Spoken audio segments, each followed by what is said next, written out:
Hello मेरे प्यारे बच्चों, आप सभी को चिल्ड्रन डे की बहुत-बहुत शुभकामनाएं। और आप सभी जानते हैं कि चिल्ड्रन डे हमारे प्रथम प्रधानमंत्री पंडित जवाहरलाल नेहरू, जो स्वतंत्र भारत के पहले प्राइम मिनिस्टर बने, उनके जन्मदिन के रूप में मनाया जाता है, क्योंकि वो बच्चों से बहुत ज़्यादा प्यार करते थे, उनका लगाव उनके प्रति बहुत ज़्यादा था और इसी वजह से चिल्ड्रन डे उनके जन्मदिन के अवसर पर हर साल मनाया जाता है। और आप सभी जानते हैं कि बच्चों का सबसे अच्छा रिलेशनशिप उनके शिक्षकों के साथ होता है। माँ-बाप की भूमिका अपनी एक अहम होती है, लेकिन उसके अलावा यदि किसी बच्चे के जीवन में एक शिक्षक अच्छी तरीके से भूमिका निभा जाए, तो उस बच्चे को सफल होने से कोई भी रोक नहीं सकता। लेकिन लेक्चर और पढ़ाई बातें बहुत ज़्यादा हो गई और अब तक हम साल भर पढ़ते चले आ रहे हैं। लेकिन आपको ये भी मालूम होना चाहिए कि आपको इतनी ग्रेविटी, इतनी सीरियसनेस से पढ़ाने वाले शिक्षक भी कभी बच्चे हुआ करते थे और वो अपने बचपन में वैसी ही हरकतें, जैसे आप इस समय हैं ना, वही हरकतें किया करते थे। और बचपन इंसान का सबसे अच्छा फेज़ होता है, ये 99.9% बिल्कुल सत्य है। लेकिन कुछ बच्चे ऐसे भी होते हैं जिनकी लाइफ में कुछ बहुत बुरा भी गुजरता है और उनमें से एक हम भी हैं। हालाँकि हम यहाँ उस बुराई के बारे में या उस बचपन की भूली वैसी बिसरी और खराब यादों के बारे में बात नहीं करेंगे। 2-4 बातें ज़रूर जो आप जानना चाहेंगे और आपको कॉमिक रिलीफ मिलेगा, आपको आराम मिलेगा, आपका माइंड फ्रेश होगा कि आपके साहिर सर जो इंग्लिश आपको पढ़ाते हैं और आपको जीवन में सफल होने के तरह-तरह के अंदाज़, तरह-तरह की टेक्निक्स या तरह-तरह की मोटिवेशन दिया करते हैं हर एक क्लास में। कभी हम जो आपके सामने आज इंग्लिश बोला करते हैं, तो बहुत से बच्चों को एक उत्सुकता है कि सर आपने इंग्लिश बोलना सीखा कैसे, ये कॉन्फिडेंस कैसे लाए? इसके ऊपर भी तमाम बातें हैं। तो इंग्लिश के बारे में ना बात करते हुए पहले हम अपने आप को आपके सामने रिप्रेज़ेंट करते हैं कि बचपन, जैसे आप भी आजकल बंक मारते होंगे, स्कूल से भाग जाना एक बच्चों की बहुत ही एक हैबिचुअल सी जो है एक एक्टिविटी है। हर एक बच्चे के अंदर ये होता है कि स्कूल से बाबा भागा कैसे जाए। तो आज भी हमें याद है कि 2003 का एक वर्ल्ड कप का मैच हो रहा था, इंडिया और पाकिस्तान का, और उस दिन हमें स्कूल भेजा गया। मम्मी और डैडी ने ज़बरदस्ती भेजा और चूँकि मन लगा था पूरा क्रिकेट में, बचपन से क्रिकेट में मन लगता था और बचपन से क्रिकेट में हमने बहुत समय गुज़ारा। अब चूँकि उस मैच को देखना था, उस मैच को देखने के बाद जो है उस मैच के देखने पर इस वजह से हमें लगा कि आज स्कूल जाना ठीक नहीं होगा। फिर भी ज़बरदस्ती मम्मी स्कूल छोड़कर आईं और उस समय हम स्कूल पहुँचे। ख़ास तौर से उस दिन मम्मी गईं छोड़ने, उन्हें मालूम था कि हम बदमाशी तो करेंगे ही करेंगे। आखिरकार इंग्लिश जो आपके सामने आती है, तो उसके रिलेशन है इस इवेंट से। मेरा 5वां पीरियड जिस स्कूल में हम पढ़ते थे, मेरा 5वां पीरियड इंग्लिश का होता था और इंटरवल 4 पीरियड के बाद हुआ और चौथे पीरियड इंटरवल में कम से कम 20 मिनट का टाइम और 5वां पीरियड जो इंग्लिश का हुआ करता था, क्योंकि इंग्लिश मेरा सबसे वीक सब्जेक्ट रहा है मेरे टाइम पर और इसी वजह से हमें इंग्लिश कभी समझ में नहीं आई और इंग्लिश के टीचर्स हमें डर लगा हमेशा। सोशल साइंस ये आसान होता था, समझ में आती थी, हिंदी आसान होती थी, समझ में आती थी। तो 7th क्लास में होने के बावजूद हम उस समय इतने ज़्यादा वीक थे कि हमें कुछ भी ना आता हो। तो 5th क्लास जो कि इंग्लिश का हुआ करता था, उससे हमेशा कोशिश यही करते थे कि किसी भी तरह स्कूल में ग्राउंड में टहल लें, वो 5वां पीरियड निकल जाए। लेकिन दोस्त, फिर आप जानते हैं हर एक दोस्त ज़रूरी होता है, दूसरे दिन पिटाई भी होती थी। लेकिन उस दिन कुछ ख़ास हुआ, आज भी याद है। 2003 के वर्ल्ड कप में इंडिया फाइनल में पहुंची थी, लेकिन बीच में एक पाकिस्तान के साथ मैच था and I am a great fan of Indian cricket team और भारतीय होने के नाते दिल सचिन और सहवाग पर ही लगा हुआ था। तो चौथा पीरियड ख़त्म हुआ, इंटरवल हुआ, ग्राउंड में गए। बहुत बड़ा ग्राउंड था मेरे स्कूल में और ग्राउंड की जो दीवार थी कम से कम 14 फुट थी, उसके आगे कुछ छज्जे निकले हुए थे। किसी भी तरह चोरी छुप के जो है उस छज्जे पर चढ़े और दीवार से छलांग लगाई और आपको जानकर हैरानी होगी कि वो छलांग कहाँ लगाई, पीछे कब्रिस्तान था। ये हमें अच्छी तरीके से मालूम था और कब्रिस्तान में छलांग लगाने के बाद पूरा कब्रिस्तान को, ये देशभक्ति थी और क्रिकेट के प्रति प्रेम था। क्रॉस करते हुए फिर हम एक मोहल्ले में गए और मोहल्ले में टीवी उस समय चला करती थी, मोहल्ले दुकानों पर मैच देखा जाता था और उस जगह पर हम पहुँचे। लगभग 2:30 बजा हुआ था, मेरा इंटरवल हुआ था क्योंकि शाम का स्कूल 11 से 5 बजे के बीच में पढ़ते थे और आखिरकार यही हुआ कि पूरा मैच देख लिया 5 बजे तक और 5 बजे जैसे घर आते हैं वैसे ही स्कूल से घर आए, मम्मी को पता भी नहीं चला। ये आज भी याद है।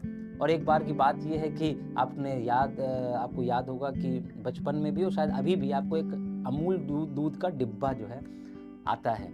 तो बचपन में मम्मी जो है वो इस अमूल दूध के डिब्बे से ही चाय भी बनाया करती थी। वो थोड़ा सा आसान और सस्ता भी पड़ता था, लेकिन वो पाउडर बड़ा टेस्टी होता है, आज भी वो आदत है। तो मम्मी देती नहीं थी, जब हम कहें कि मम्मी उसे एक चम्मच पड़ाक से दे दे, कंटाप खींच करके, बदतमीज। जब हद से ज़्यादा मार हो गई तब फिर हमने कहा यार अब तो दूसरा रास्ता अपनाना पड़ेगा। तो हम एक दिन उठे, मम्मी ने अमूल का डिब्बा तीसरे मचान पर रख दिया, चुपचाप उठे और खटर से एक आवाज़ हुई हल्की सी चम्मच की, तो माँ होती है। माँ समझ गई कि कुछ तो हो रहा है, मम्मी सो रही थी। हमने उठे, चम्मच से निकाला, अपना अमूल दूध का पाउडर का एक चम्मच लिया, भरने से मुंह में रखा। लेकिन बचपना तो बचपना होता है, चोरी करने वाला निशान जरूर छोड़ जाता है। मेरे मुंह पे हल्का सा लग गया होगा। बहरहाल हम चुपचाप मुंह में दबा करके मम्मी के बगल में आकर के लेट गए, और उसके बाद चम्मच भी हम अपने साथ ले और चम्मच को हमने तकिया के नीचे रख लिया। अब मम्मी कहीं बेटा सैफ, मेरे घर का नाम सैफ, ओ सैफ। तो अब हम इतने बेवकूफ़ कि हमने तुरंत बोला हाँ, और जैसे ही हाँ बोला तो भाई साहब मेरे मुंह का दूध पूरा गया नहीं, क्योंकि वो जम चुका होता है। जमा हुआ दूध लिए मम्मी ने मारा भनने से मुंह पे। बदतमीज, नालायक, कमबख्त, चोरी करता है। ये मार उन्होंने क्यों लगाई थी उसका बाद में हम बताते हैं। एक और सी बात है, क्लास 3 में मेरा एक दोस्त था मनोज, और ये थोड़ा सा बहुत भयंकर हो गया। अब मेरे पास उतने पैसे नहीं हुआ करते थे, मम्मी 1 रुपये या 2 रुपये उस समय देती थी, और उस दिन शायद पैसे नहीं थे, मम्मी ने नहीं दिए।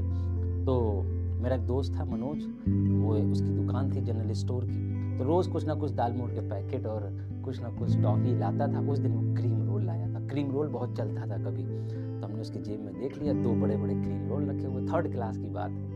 और क्रीम रोल को देखकर मेरे ज़बान में पानी आया, मुंह में पानी आया। तो हमने उसे कहा बाबा ना देबो थोड़ा, न देबो, हट, मना कर दी, हम न देबो, हट। साला रोज मांगता रहता, हाँ अपन नहीं खिलावत, अब हम होते ही नहीं था तो हम क्या खिलाएं। तो बहरहाल हमें आया गुस्सा, उसने मना कर दिया। तो फिर हमने दीवार पर जाके गुस्से में लिख दिया मनोज चोर है, मनोज चोर है। पे जो बवाल मचा, टीचर आई, मैडम आई, हमारी एक किरण मैडम थी, आई, उन्होंने देखा ये किसने लिखा दीवार पर, सबने उंगली उठा दी, साहिर कमाल ने लिखा। बस साहिर कमाल को बुलाया, मैडम ने पहले कंटाप मारा, उसके बाद कहा जाओ मम्मी को बुला कर लाओ। मम्मी को सारी बात बताई, मम्मी गई, उन्होंने अपनी तरफ से जो भी सॉरी बोला, बचपन की बात तो बचपन ही ऐसा। और एक चीज जो आपके साथ भी होती होगी, वो है आपके मोहल्ले में जो आंटियां होती है ना, ये दादी जो होती है, बहुत खतरनाक होती है। आपके घर वालों को आपकी चिंता कम, मोहल्ले वालों को ज्यादा होती है कि तुम कहाँ गए रहो, इतनी देर में कहाँ आए हो, कैसा पेपर रहा, कहाँ पढ़त हो स्कूल में। ये सारी बातें जो है उनको बड़ा चिंतित करती है। मेरे मोहल्ले में भी एक माता जी थी, एक दादी थी, हमें एग्जाम की चिंता कम होती थी, एग्जाम के बाद वो दादी जो है हमारा पेपर पूरा लेती थी, उसकी चिंता ज्यादा होती थी हर बार।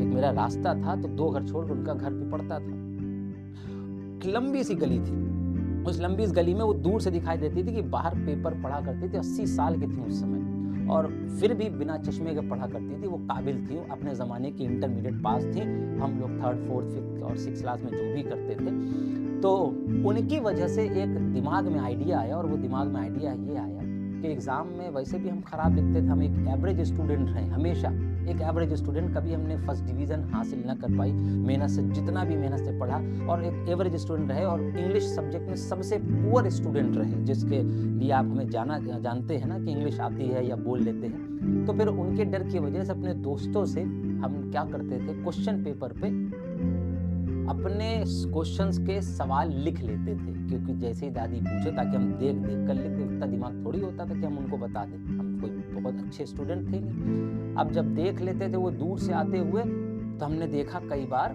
वो हमें देखा करती, तो हम ऐसे देखते दूर से, हम अपना रास्ता बदल देते, पीछे वाले रास्ते का। आई हम शेर तो वो 1.25 शेर, वो एक्सपीरियंस होल्डर, हम 14 साल के थे, तो उस समय वो 60-70 साल की, 80 साल की, मतलब 50-60 साल का गैप, तो पहले से आगे घर में बैठा करते। और जैसे हम घुसते, ए कमाल के लौंडे इधर आ, मेरे अब्बा का नाम कमालुद्दीन, और बस मम्मी से पहले पेपर उनको दिखा, फिर वो मारती थी, मम्मी कहती हम मारो इसे, मम्मी कहती तुम मारो। उसके बाद फिर घर वाले पूरा एग्जाम लेते थे मम्मी, और डैडी, मम्मी तो कभी कभी प्यार में छोड़ भी दें, डैडी आए हमारे, खूब पूरे क्वेश्चन पेपर को सॉल्व करवा ले।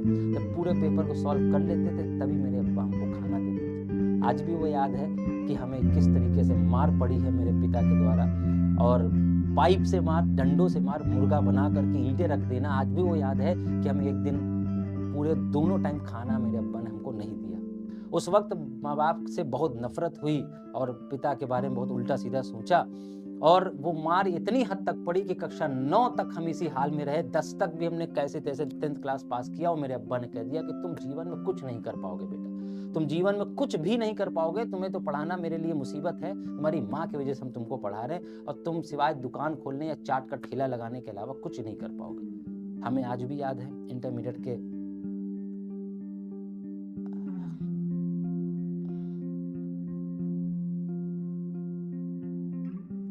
में मेरे अब्बा ने हमको कह दिया था कि तुम्हारे ऊपर हमने पैसा फालतू में वेस्ट किया। हमें भी लगता था हाँ, he was right, शायद उस समय। और जब हमने उनसे सजेशन मांगी कि हमें क्या करना चाहिए भविष्य में, तो